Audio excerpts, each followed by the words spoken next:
number 2 na of this best of 3 series. Inihintay ko na kung ito na ba yung game na lalabas si Perxiva kasi parang medyo nahiya nung game 1. Oh, parang inilalabas. Ano nga yun? Basta meron nga movie na gano'n na parang perks din. Anyway, nakalimutan ko. Pero yeah, yun yung kailangan. Perks of being a wallflower. Hindi ko alam kung yun. Pero pangalan lang. Pwede na. Tama. Pero yan, tama yung sinabi dito. Actually, ang inaatay natin for sa Onic is yung mga surprising plays for Perxiva. Pero iba ang kanyang gagawin ngayon. So, suntukan ng mga healer at support. Sa may mid, talagang patapangan na ito. Isa may dala na injection. At isang may wings. May wings din yung isa. Wow, may wings din. Parehas may wings. Tama naman. Oh, Tama parehas may naman. wings. Naalala ko tuloy dati, no, nung nagsha-shopping ako para... Oh, nagsha-shopping. Sabi, Wow. tinanong ko, ano yung overnight? Sana all? Ano yung may wings? Hindi ko naintindihan Oo. kasi ekalad ako. So yung isa, wings by wings. Tapos itong isa, on the wings of love. Yeah. Kasi guiding wind eh. Oo, tama. Kailangan ipagsama mo talaga ng todo. And kita yan ngayon, no? Dun sa emblems and Oo, talents puro nila na sobrang bilis talaga. So rotation talaga to, min. Kala mo, Radiators Springs to. Kasi Wow. si Lightning McQueen, lalabas Tama. mamaya. O malaka-chow play to. Oo. Para sa ating I mga am players. speed. Sobrang dami na nating nasabi, no? At dumudugo na nga dito si Few. Pero mukhang si Perxiva Perxiva ngayon ay bumabantay. Alam niyang naandoon si Kyle TC. At ito ang ating trivia. Nakita niyo na din kanina lamang. Ito na talaga yung combo ngayon. Kung hindi mo pa ginagamit yung agility kasabayan ng isang wilderness at roamer at mid laner, gagamitin mo na. Kachaw. Sobrang bilis mo Oo. talaga umiikot. Maiirita yung gold laner ng kalaban mo. At yun ang pinakamasayang feeling. Mairita yung gold laner ng kalaban mo. Mid and roam, go vroom, vroom, vroom. Tapos nandito na sila sa may turtle, guys. Nakikita natin kanina din ang game number 1 ay ito din nag-istorya pero medyo intense ang nagiging poke nila sa may mid lane. At sabi ni Kyle TC, medyo wala nang buhay si Perxiva. So sama na din ako. Tapos pupunta ako din sa may turtle. Tignan natin kung sino mas magaling na mag-retribution. Si Flam TC nandito na rin. Pero ito na may Kyle TC. For that first, turtle secure. Habang si Gem ay iwan, mamipilitan na mag-last insanity at disengage para sa dalawang kupunan. Yun ang aking favorite moment of this game so far. Yung tinigil nila parehas yung turtle, tapos parang nag-agree sila. Retry battle to, tol, Oo. Wala munang patayan.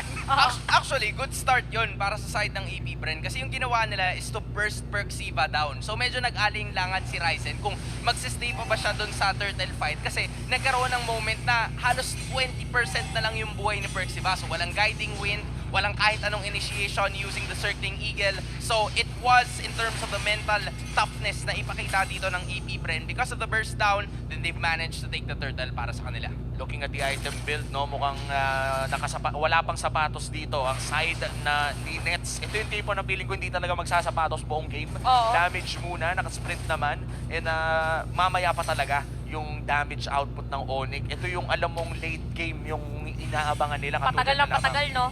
Kailangan lang nila dito as much as possible ay hindi din mamatay si Super Friends kasi parang yun yung pinaka-burst nila tsaka bang kontra nila dito sa marksman ng AP Bren. But so far, medyo malalim talaga ang binibigay na vision ni Flap TC which is maganda for the team. So ngayon medyo paikot-ikot lang muna itong mid and roam ang play ngayon ng AP Bren. Isama mo na yung kanilang jungler. So more on pokes ang kanilang pinapakita ngayon. Puro poke talaga, no? Wala pa tayo nakikitang actual conversion, wala pang kills, objective battle, mukhang... Ano to, mamaya pa ulit. Oo. Soccer muna, soccer. Ano lang eh, meet and greet lang sila sa may bandang gitna. Doon lagi yung ganap ng mga pangyayari. Pag may turtle, tsaka lalabas. Meanwhile, si Flap TC, si Gem, si Nets, tsaka si Super Marco, andun lang sila sa sides. Once na merong wave sa may bandang gitna, tsaka lang sila magkikita-kita. And then, once na lumabas din yung turtle in less than 7 or 6 seconds, ay mag-uumpisa na Ayan naman na. yung laban natin. Kasi very team fight oriented yung hero composition ng dalawang kupunan natin ngayon. Tingnan natin kung magkakaroon nga ba ng team fight for the second turtle of the game. Papasok si Perxiva. Oh! CPU ang target nila pero may last insanity IMU para sa kapitan. Habang mag-zone din, dito si Gem, last insanity sa mukha ni View! Pero kanila ng buhay, sakto first blood para sa ng Onyx. Sabi dito, makukuha pa rin si Owen at dahil dyan, dalawang players pa tayo para sa side ng AP Bren at merong bawi na naman. Perxiva makukuha na kill and Gem is down as well. So palitan lang dalawa-dalawa para sa ating dalawang kupunan. 2-for-2 exchange at itong pangalawang turtle ng larong ito ay itutuloy na ng dalawang jungler. Kyle TC versus Ryzen Part 2 pero may bodyguard yung dalawa. Sabi ni Ryzen, andaya mo naman, sige sa'yo na yan. Awat muna ako dyan. Kasi he'll take it as of this moment. Kasi ngayon, kita nyo naman, di ba? AP Bren leading at T600. Nangyari yon dahil ang ginawa ng side ng Onyx Philippines was after taking 2 kills, ang priorities ni Ryzen is to go for the purple buff. Pero bottom lane, Super Marco kanilang target! Uy! Isa na lang! Oy! Pero sakto, holy healing! Para dito kay Open. At dahil dyan, meron pang magbawi ba ang side ng Onyx? Hindi, wala silang makukuha. Yan talaga. Dahil, Napaka-intense ng holy healing na nanggagaling dito. Holy moly! Oh, Gwen. holy! Naka-flask of the Oasis na rin kasi si Idol eh. Hindi pwede. Hindi pwede na makakapag-heal ka ng gano'n ng holy healing kapag hindi mo nagagawa yung mga Sana, ganong klase ng initiation. And because of that, nakatulong din yung sprint na hawak ni Super Marco para makatakas siya dun sa laban na yun. Kasi isang feathered airstrike na lang eh. Yun yung role ngayon ni Super Friends is to just reach yung backline access. Kasi aside from the 3 heroes na all they have to do is to sustain lang si Kyle, si Flap, and si Owen, Super Marco is gonna be the main source of damage. So knowing this, Onyx needs to find yung backlines. Kailangan nila makita si Super Marco. And dahil hindi nila nakikita, nagsa-snowball at patuloy lang ang itemization ni Super Marco at this point. Aantayin pa talaga natin yung oras na may bawas na ulit ang Claude for the side of Onyx. Ito yung way nila inside of the composition of AB Bren dahil medyo mahirap nga naman talagang huliin kung nakasprint at may BMI pa. Alam mong makakapasok talaga sa backline pero may konting focus na magaganap dito sa mid lane. Better airstrike na gamit na rin. Oy, umurong ng konti pero hindi babawas. bitin pa. Medyo hindi pa pumasok doon sa angulo ng protractor ni Wow. Super Vince. Para ini sa game. Actually, nung bata ko, hindi ko masyadong alam gamitin yung protractor pero nagagamit ng mga players natin. Anyway, Now you know. Now you know. Ako, hindi ko nga alam kung ano yung protractor. Ito, legit, hindi ako nagmamahang-mahang. Pero kakaibang ginagawang traction dito ng ating dalawang kupunan. So, AP Brand 500 lang kanilang lamang at kinagandahan para sa Onyx ay nakakakuha sila ng objectives. Yes. Ano tulad itong game 1? Oo, on the stop side. Ay, ang dami nangyari sa may middle lane. Natitira si Kyle Casey, ginamit na ang Circling Eagle. So, middle lane ngayon ang medyo napaagang eyeball para sa ating dalawang Wow. kupunan. Pero turtle pa rin ang top lane! Super Marco again Oh my with a goodness. solo kill. At si Perksy ba naman dito meron ng Flask of Oasis. Man, wait lang. Turtle will be secured for AP Bren. But it is very unfortunate for 2 games straight na solo kill si Nets ni Super Marco. Hindi dapat nangyayari yun, bossing. Medyo sinasagot ngayon ni Nets and there's probably more kasi gagamitin ni Perks ba yung Circling Eagle para makatakas and this is now the start of peril para sa side ng Onyx Philippines kasi nagiging effective na yung protect Super Marco strategy nila, nakaka-solo kill. And dahil doon, mas lalong nagkakaroon ng item si Super Marco. He's starting to be a little bit more confident into trying to force more waves. Kaya unti-unti nang nagtitipon yung Onyx Philippines. Kahit si Nets, sumama na sa mid. Mahirap din kasi kapag naiwan, tas kaya na palang patayin ng katapat, kailangan ng sumama. Kumbaga, wala nang no choice pa para dito kay Claude. Kailangan talaga niya sumama at bumawi sa sunod na teamfight. At item check din lang dito sa Claude. Meron naman na siyang golden staff at pati na rin DHS. So, kahit papano ay may bawas naman na siyang maipapakita. Pero hindi pa ito yung hinihingi nating bawas. Yung may kasama na sanang corrosion side yung hinihingi natin. Para masakit na if ever. Sinabi natin kanina yung difference in items, 201 na pala si Super Marco. So medyo lamang nga talaga ang nakasakay dito kay Toothless sa may bottom lane. And 2-3 pa rin natin score, 2.3k din. Ang kalamangan dito ng AP Bren. So medyo kalmado pa rin natin nakikita sa dalawang kupunan. But this time around, yep, for Onyx, much as possible, kailangan nila speed up. Kailangan sila magka-chow ngayon. Oo, kumbaga it's time to fire up. It's time to fire up. Legit na oras na para manalo at this point. Kasi one of the things na nakita ko in terms of the damage dealt, number 1, si Gem yung pinakamarami or pinakamataas yung damage output. So that already says a lot. Na wala pa gaano yung scaling ni Nets in this specific minute of the game. Kaya sobrang tindi ng pressure na ibinibigay ng side ng AP Bren na, okay, hindi ka pala makakabaril sa amin, hindi ka masyadong masakit. Then okay, bibigyan ka na namin as early as possible para kahit papano, maramdaman mo at mas lalo ka pang madelay sa Super Marco na 2-0-1 na ngayon. Death push setup mula sa AP Bren. Kung sino mang dumaan ay paniguradong mabibigyan. Lumalapit na si Perksiva at bibiglayin nila pero napakataas ng shielding na nanggagaling sa Flash of the Oasis. Sisimulan ngayon ng AP Bren. Ang pangalawang Lord ang ng larong ito o pinakauna rather na Lord. Pero mukhang may matagal na sayawan na magaganap dito as we wait for the big team fight or the big signal na mangyari ito. Malayo pa yung Claude. Kaya naman nag-feather there strike na si Few ang kanilang pinupok. Okay, nagkalibaran na. Pero sabi dito, lumipad si Few papunta dito kay Chenta. Sabay flicker out para sa kanya at marereset muna yung Lord. Walang buhay, kalahati yung buhay dito. Both Oakwen and Few. So marereset lang muna at aalis. Kakal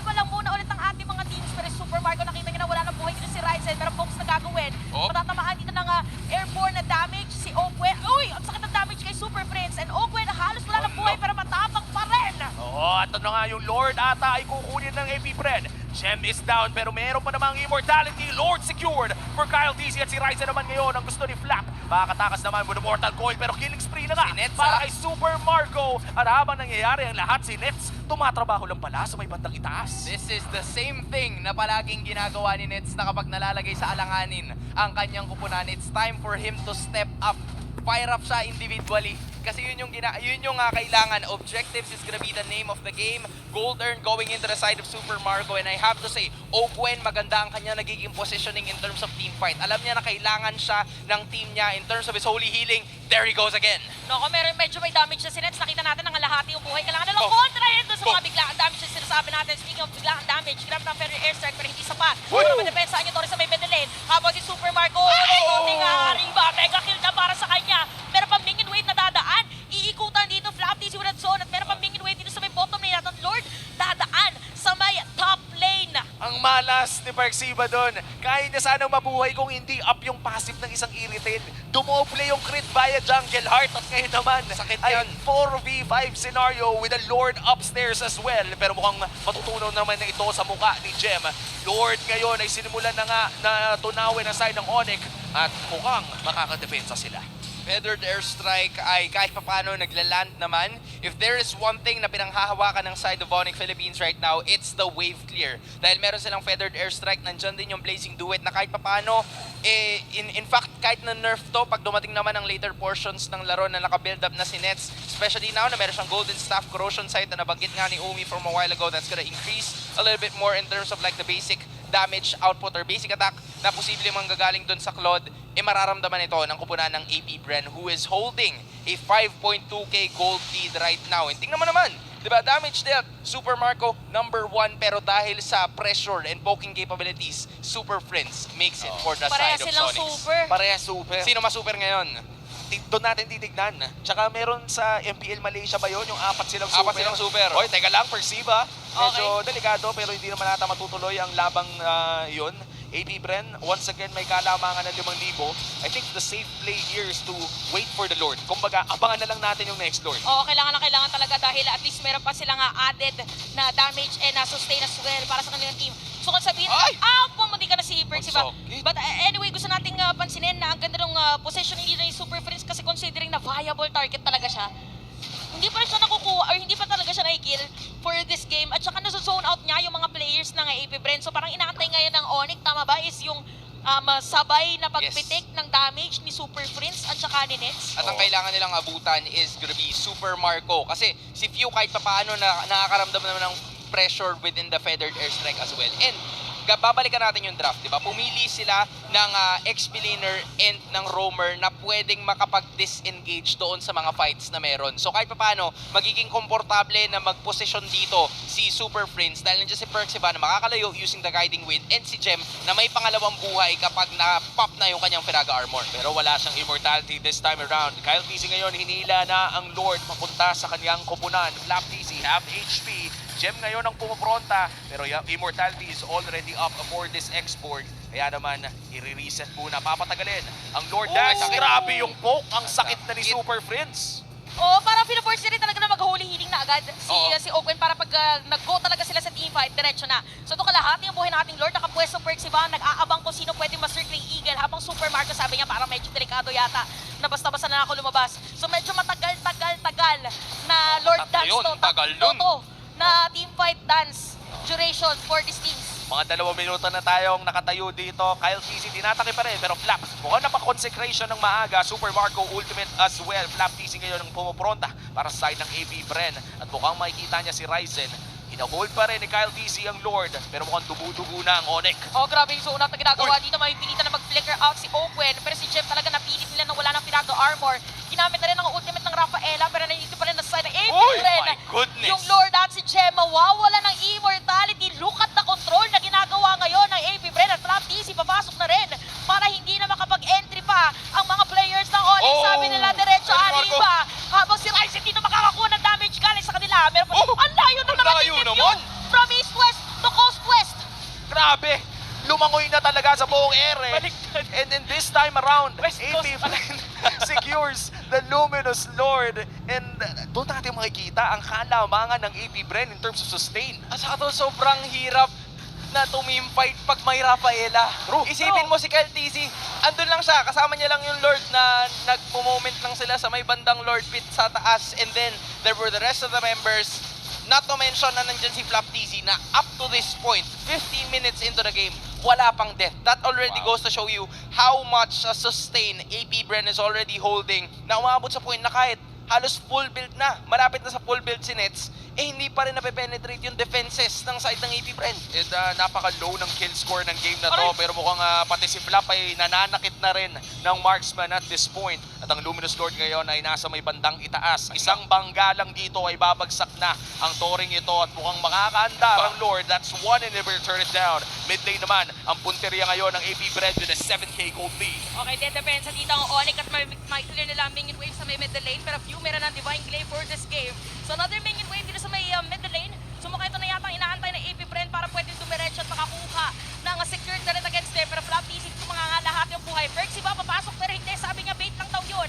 Habang AP Bren naghahanap ng tempo this time around, Onyx successfully makakadepensa. May malaki pang minion sa taas at sa baba. Pwede itong gamitin ng AP Bren kung gusto nilang ituloy. Pero pwede maging risky ito for the side of AP Bren dahil masikip ang mga lugar dito. O, ginamit pa yung flicker para if ever tatamaan doon ang kanyang ultimate. Uy, si Pero Mew! Mew, halos walang buhay. Saktong-sakto naman ang Holy Healing coming in from Owen. Tapos si Perksy ba mabibilitan muna na mag-circle eagle palayo. At kakaibang pag-poke ang ginagawa ng ating mga players. Even Super Marco naghahanap ng 10 kung sino mangangalahati ang buhay para sa game. Minion wave sa may bottom lane. Nakareading AP Bren. Same goes with Onyx. Labanan ng yellow at blue. Pero grabe! Ang tension na nakikita natin dito sa may bottom lane. At sa dami-dami ng skill na nagamit, walang naging casualty. Pero yan isang yata. pitik na lang sa yung mid lane inhibitor turret. Pwedeng daanan nito ni Super Marco. Kalabitin lang niya na kahit isang beses ay makakaisa pa sila ang inhibitor turret. Pero sa tagal-tagal ng siege na yon ay 50 seconds na lang may Lord na ulit. Ganong katagal. Umi Santel, what's the best call for it? What's the best call? Guiding airstrike o feathered wind? Kasi yun yung combination nag-guiding wind papasok, Oo nga, itong no? si Perksy ba, and then nag-feathered airstrike, kaya nare-reposition Oo. yung feathered airstrike na binibitawan nitong si Super Friends na nakakaabot naman doon kay Oakwen and kay Super Marco. Na ngayon, nung simula, medyo nagdadalawang isip or hindi nag-iisip si Oakwen na pumili or mag-build ng immortality. Pero ngayon, siguro naiisip niya na yan ng konti kasi, ay, oh my goodness, inaabot na tayo ngayon ng feathered airstrike. Si oh my goodness. Oh, si oh my goodness Yun yung Rafaela pinakamagaling na healer sa buong mundo. Joke lang. Pero yun na nga, Lord Spawn, it's the Evolve Lord. And AP Bren ngayon ang may hawak nito. And as you said kanina, umuurong yung feathered airstrike on the side of Onyx.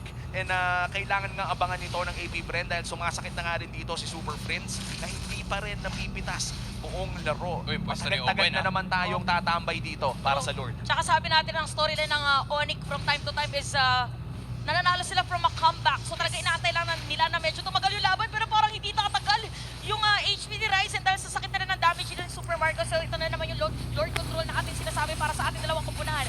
Si Flap TC magiging target nila dito pero still alive because of that Holy Healing. Wow. At magsusoki ng damage pero the airstrike against Mew and Oakwen. Pero look at that, parang babalik na naman ang HP parts nila na AP Oy, Bren. wow. Circling Eagle tapos Oh! flicker out para kay Mew at Gem dito mawala ng immortality. Habang si Oh. Perksy mamipilitan lumayo. And Gem is gonna be the target and triple kill para sa birthday boy, Super Marco. Talaga, makikita mo talaga ang birthday buff. 7-0 at nag-tricks pa si Few. Pinakita niya kung bakit siya idol ng mga kids. Dire-diretso lang dito ang Hive. Meron silang bit-bit na isang minion. At diretso dito against Perksy ba? Meron pa minion wave para sa kanila. Meron pa rin airstrike para kay Super Prince. Pero hindi na yata kayang depensahan pa as AP Bren will win with a sweep. 3 points para sa AP Bren. A clean sweep. This winning moment is brought to you by our official sponsor.